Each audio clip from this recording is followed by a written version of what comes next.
I discovered that my daughter-in-law is moonlighting as a sex worker. I have no idea how to tell my son. Full story. I am a mother of 3.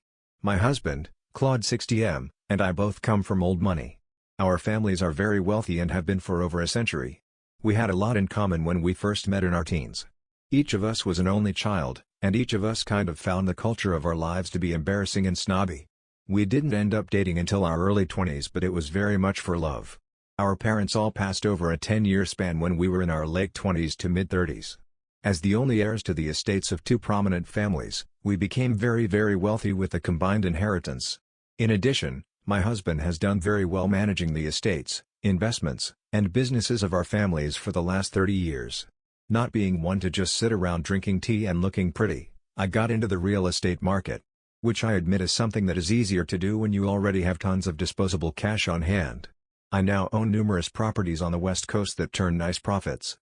We instilled a lot of value towards hard work into our 3 children. We both agreed before we got married was just because we are rich, doesn't mean we should be useless. Obviously, just like we were, our children were extremely privileged. However, we tried to mirror a typical childhood experience. They had chores, they were required to get jobs once they were teens. Yes, they had new expensive cars, yes they went to top private schools, but we did our best to make sure they didn't turn out like our friends. I put that in quotes because Claude and I always air quoted when we said friends while growing up. So many of them were beyond helpless. It was honestly sad, and needless to say many have gone from helpless to worthless as adults. Our oldest son Byron, 33M, has become a successful lawyer. He married his longtime girlfriend Ming about 4 years ago.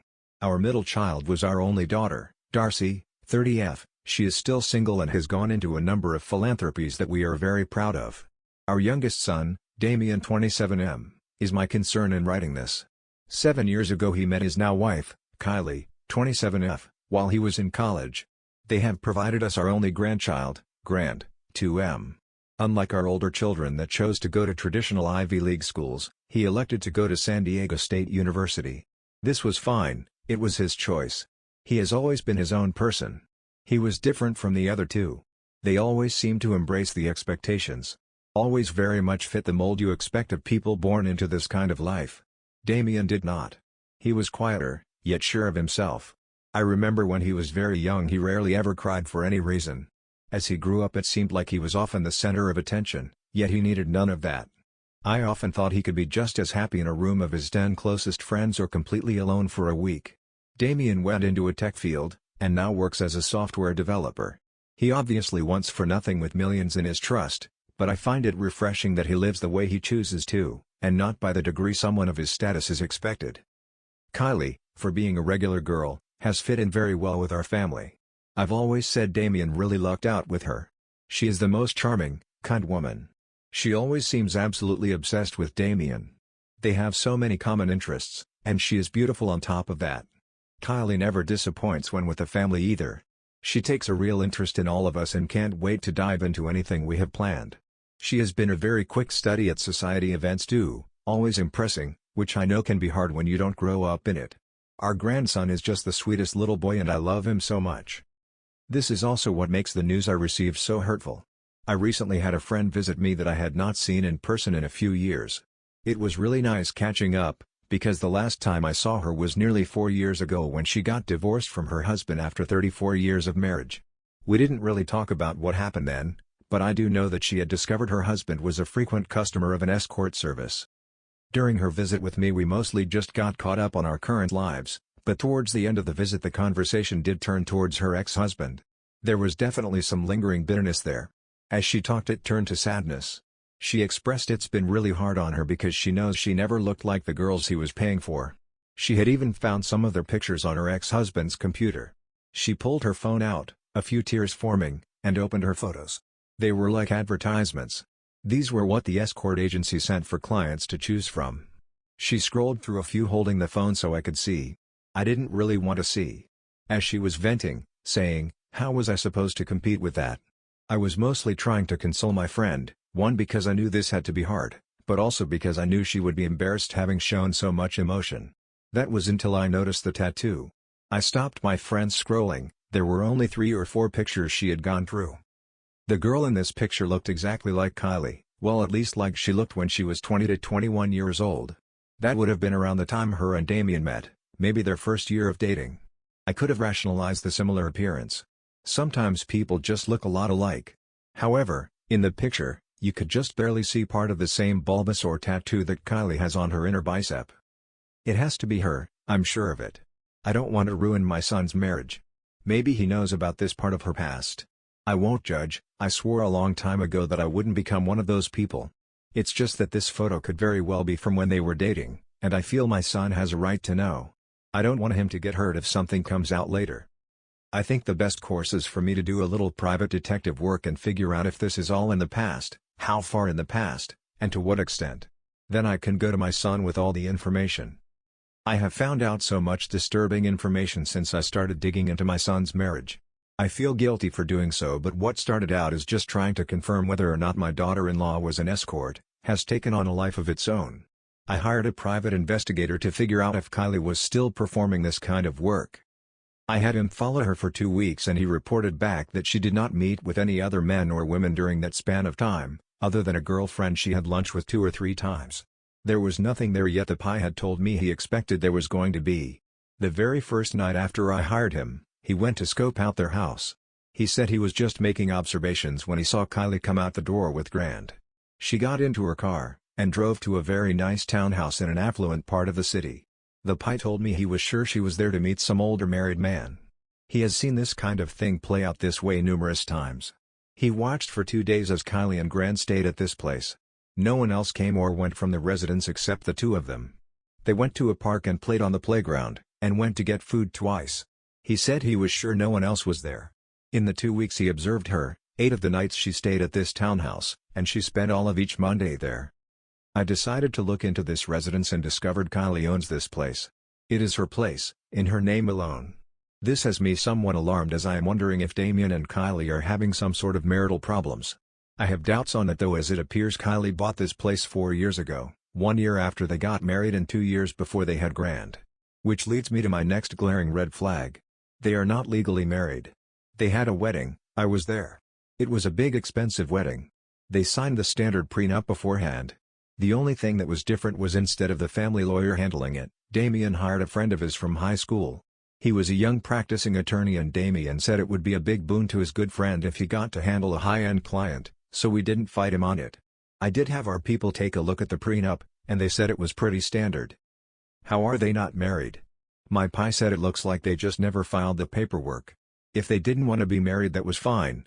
We are not a religious family. No one would have judged, no one that mattered anyway. Why all this secrecy? That only fueled my desire to get to the bottom of this more. I hired some people that are good at finding things. It's not the first time I've done so in my lifetime, and I have the means. It may not be exactly legal, but the people I employ are very discreet and very professional. They were able to obtain Damien's financial records. I obviously had the ones that related to the estate, but they got his personal records as well as Kylie's taxes and income statements. Her taxes indicate that she made around $400,000 each of the last 3 years. She is a stay-at-home mom. Her tax statement lists her as a self-employed interior designer. I have never heard her mention being an interior designer. Also, within the records, there were 3 large money transfers over the last 6 years. 2 for $750K, and 1 for $500K. They go from his trust, to their joint account, to Kylie's personal account. With all of this, I was suspicious enough to bring it to my husband Claude's attention.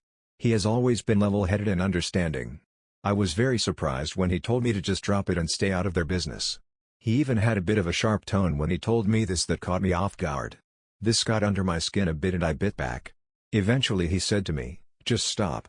You don't know everything. What they do with their money is their business, and what they choose to do in the privacy of their own lives is their business.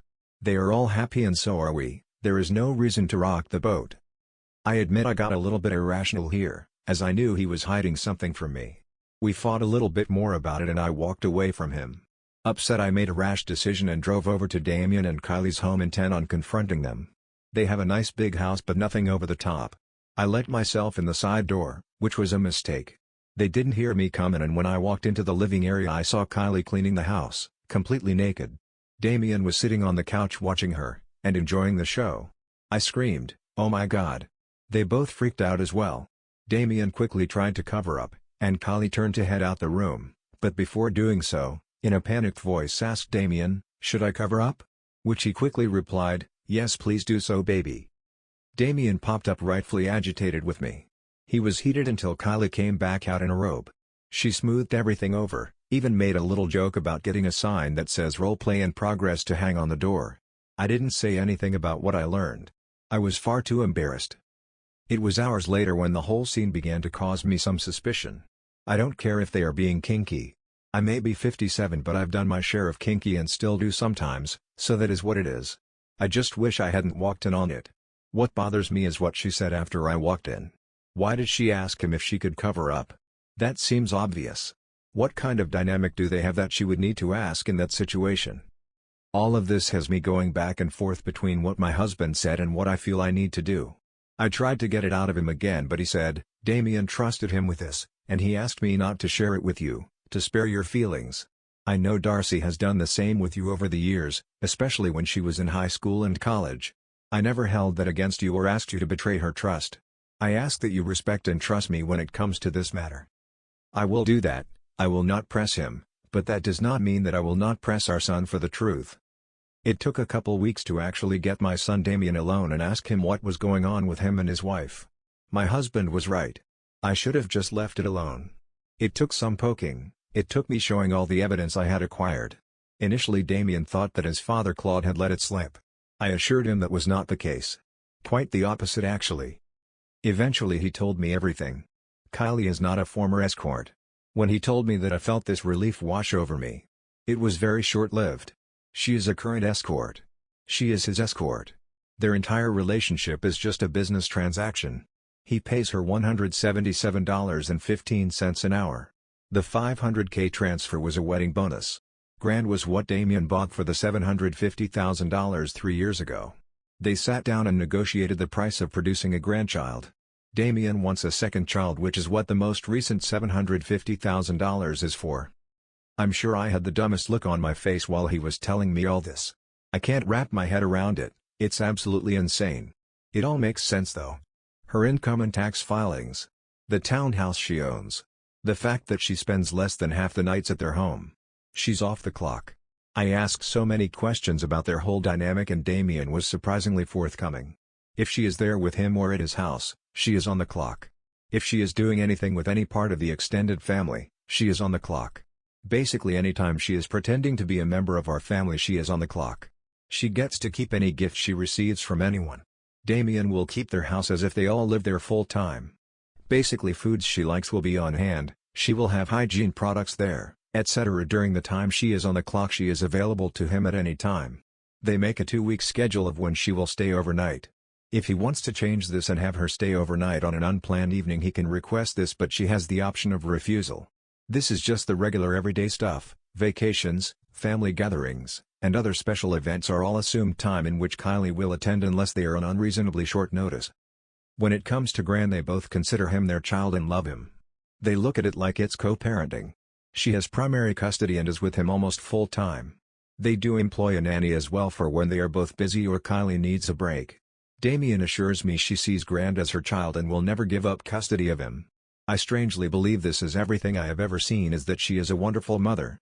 I asked what will happen if their arrangement ends. Damien said, then we will continue on, similar to amicably divorced parents who maintain a friendship. Neither of us wants him to be without both of his parents. There was so much more to it. I didn't get too much in the personal part because it was weird for both of us. He did answer the billion-dollar question. Why? It all started during his junior year of college. Damien was always popular. He keeps to himself, but when you're rich and handsome you will attract attention.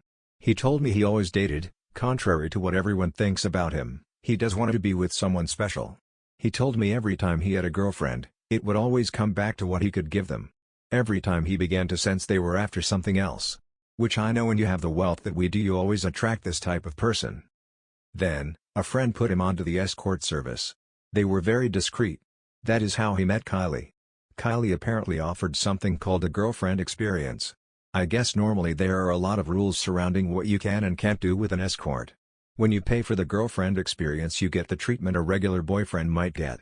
I kind of regret asking what that meant, but essentially unprotected sex, kissing, deep conversations, etc. I did ask if he got tested, and he told me they both did before starting that initial arrangement.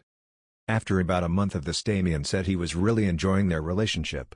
He offered her the deal, which was to make the girlfriend experience a full-time job. He agreed to the term of $100 an hour back then, that would increase each year that they kept the arrangement going. He would provide for all necessities and accommodations during their time together. She would be available as much as possible and accompany him to family functions, work events, etc. He told me she is very professional and puts in the effort to learn how to interact with our socio-economic class. When I asked about the major life events, he just told me he wanted to get married and have kids. She was willing to do this for the appropriate price. He knows they are not legally married, but he got to have the wedding he always wanted, and said it was nice because for once he got to be the first kid to reach a milestone. He likes their relationship. Damien said, "It's amazing, everyone gets what they want. I got the marriage I always wanted without all the drama and turmoil that comes with it. She is the perfect partner every hour of every day. She has been a part of our lives for 7 years. I just can't believe this whole time it was just a job. I am heading out now to have a real conversation with Kylie about all of this. My son made her aware of my knowledge in this matter. I'm hoping to see the real Kylie during this conversation and not just the perfect daughter-in-law part that she plays. I met with Kylie recently, and I suppose I feel better about the whole situation. Not a lot better, but it is what it is. I took her out to eat at a very nice bistro in the city. The nanny watched Grant. I didn't even know where to start, which is what I said to her. She said, "You can start wherever you want, Jerry. Damien is paying me for this and has instructed me to answer anything you ask 100% truthfully." That gave me a gross feeling, like we were doing an interrogation or a business deal. I asked her, "Do you love my son? Do you even like him? Is it all just business? Because I'm having a really hard time coming to terms with the idea that it's all business between you two." Kylie answered, "I genuinely do like him. He is a sweet guy, and funny. Oddly respectful of me even after 7 years. Our agreement allows him to, do what he wants, but he always asks how I'm doing. He wants me to be comfortable, so that's nice." I felt really bad talking about their sex life, that was just weird, but at the same time proud that my son still believed in boundaries and consent. It was a strange moment. She continued on, "I still keep my distance, because it's like a business transaction. He pays me to be what he wants, and I provide that. I don't want to get too attached. Make sure to keep some distance. That's one of the reasons I have my own place." He offered years ago to cover an apartment for me when I wasn't at work. I said no, because that's still his place. The townhouse is mine. So there are no emotions, it's just co-workers. Kylie, no, although that might be a good way of putting it. More like close work friends. He wants the girlfriend experience but without any of the bad parts. I give him that, which sometimes means I make myself emotionally vulnerable. And it is nice when he comforts me. He shares his thoughts and feelings with me too. I do my best to empathize and help him with them. We almost always cuddle after sex, and I like that, it is nice. But, what do you want for yourself? Don't you want to find love, and your own life? Is that woman we met actually your own mother, or was that some actress or something? You have made a fortune already, you don't have to keep doing this, why don't you find your own happiness?" Kylie, "I am happy, I'm thankful for everything. No, I won't keep doing this forever. But it's been good so far. My mother was a single mom who did everything she could to take care of me. I don't have any siblings, my bio dad disappeared when I was months old. Yes, that is my mom, and she knows everything. She thinks Damien is great and keeps hoping to hear we are going for real." I interrupted, "And she is okay with all of this?" Kylie, "She doesn't like it, but also understands. When I was young she did what she could to support us. I didn't know it then, but we were really poor. When I was 11 I saw my mom doing something I wasn't supposed to see. I didn't bring it up until I was 15 and she didn't freak out or anything, she just told me the truth. She webcam to make ends meet. She would get up at 6 every day and help me get ready, go to her regular job, come home and take care of me, go to bed and sleep when I did for 2 or 3 hours, get up and webcam from midnight until 2 or 3 in the morning, go back to bed and sleep until 6, then do it all over again. She did that for years. When I graduated high school, I took loans and went to college. It was really hard, I had no money. I saw an ad promising $1,500 to $2,000 for 3 hours of work. I looked into it and it was for adult film. I ended up doing it, and they ripped me off. I was handed an envelope with $200 in it, and they just left. I looked over the contract and felt so stupid. It said up to $1,500 in compensation. I got this uneasy look on my face and said, "There's a film of you out there?" Kylie said in a sad tone, "Yes, I haven't ever found it online. I go looking for it sometimes, but I'm sure it's out there somewhere. I used a fake name and didn't have my tattoos yet, plus I was barely 18 then and probably looked even younger. They were a small sleazy studio. I doubt they had many people watching their stuff. I'm sorry, I'm really ashamed of that."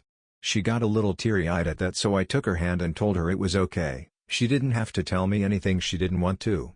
She shook her head and continued, "No, it's fine. I felt really bad afterwards and was still struggling financially. I had a friend who had put me on with the escort agency. She was doing it and knew I could use the money. The agency was really impressive. It ran like a legit business and was really discreet. I only had 2 clients before I met Damien. They were both way older, and it was kind of gross, but the money was good. Damien was so different. First off, he was my age, and secondly, he was looking for more than just a quick fuck. Oh my god, I'm sorry, I didn't mean to be like, so. It's okay, go ahead." Kylie, "Well, he liked me, and I felt safer with him, so I offered the girlfriend experience. He really liked the sound of that. After a month of just doing that a night here and there, he made his move." She said that with a laugh. "He offered me a deal I couldn't even believe, basically being his paid full-time girlfriend." "Did you keep seeing other clients?" Kylie, "Oh no, from the moment Damien hired me the first time, I have been his exclusively. He was booking me 3 to 4 times a week early on, mostly for that housekeeping fantasy of his." Oh my god, sorry TMI. She must have noticed me wince. "It's okay, and what, the rest is history." Kylie, "Yeah, pretty much. I am sorry for all this. Neither of us meant to hurt anyone. I know finding out about the wedding and the relationship and everything, has to be a lot." Trying to sound as reassuring as possible, I said, "It is, but I am trying to have an open mind here. Part of me wants to lash out, but I don't think that would help anything. However, you never answered my question. What do you want for your life?" Kylie, "I will probably only do this for a few more years. I would like to meet someone to grow old with. I do not date, I stay faithful to our arrangement. I don't know what the future holds for Damien and I. We will always be in each other's lives because of Grant, but I don't know if he will ever want more than what he has now." "That is fair. I won't give my opinion because I think I have butted myself into your lives enough. Is there anything else you would like to get off your chest before we call it a day?" Kylie paused for a moment and said, "I'm not really a horse person. I didn't know anything about them until Damien told me you liked horses. I studied, because I'm supposed to make all of you like me. I do enjoy it when you take me to those shows though, that's real." I had a bemused smirk upon my face and she continued on, "I really dislike onions, and your whole family has onions in everything. I don't bring this up because I'm supposed to be pleasant all the time, but I really don't like onions." I made a mental note of this. Finally, I said, "Anything else? I assumed that would be it, or maybe one more silly thing." She took a deep breath and said, "Yes, I'm pregnant." Epilogue. Very unconventional beginning, but I guess in the end it's what you make of it. It definitely isn't a traditional love story. It was a little weird the first time she wasn't just pleasant and accommodating to everyone, but I appreciated the authentic Kylie anyway. I mean, it's hard to feel negatively towards a woman who has given you 4 amazing grandkids. I like to think I had something to do in making this possible, but maybe I'm just being arrogant. After Simon was born, Damien asked her if they could try for real. She said yes, and moved exclusively into her townhouse. They dated for almost a full year before actually getting legally married and moving back in together. There was not a second wedding or anything, just filing the paperwork. We have never let anyone else know the truth about how their relationship started and never will, not even Damien's siblings. Even if they found out, I would never let them say one word negative to either of them, especially since Byron is now divorced and Darcy is still single 10 years later. I feel like when those are your circumstances, you don't really have the right to judge somebody else's relationship. There hasn't been one bit of serious drama in that time. Damien got used to Kylie speaking her mind pretty quickly and realized a great relationship has both good and bad. He even admitted to his father, who told me, that he didn't realize all the good things he was missing out on when he was just paying for his version of an ideal partner. Little Cammy, who is 5 now, is my little horse girl. The boys are coming into their own more and more each time I see them. Kylie just had their fourth, another boy they named Sander, 6 months ago. Honestly, through it all, the biggest adjustment was scaling back on the onions.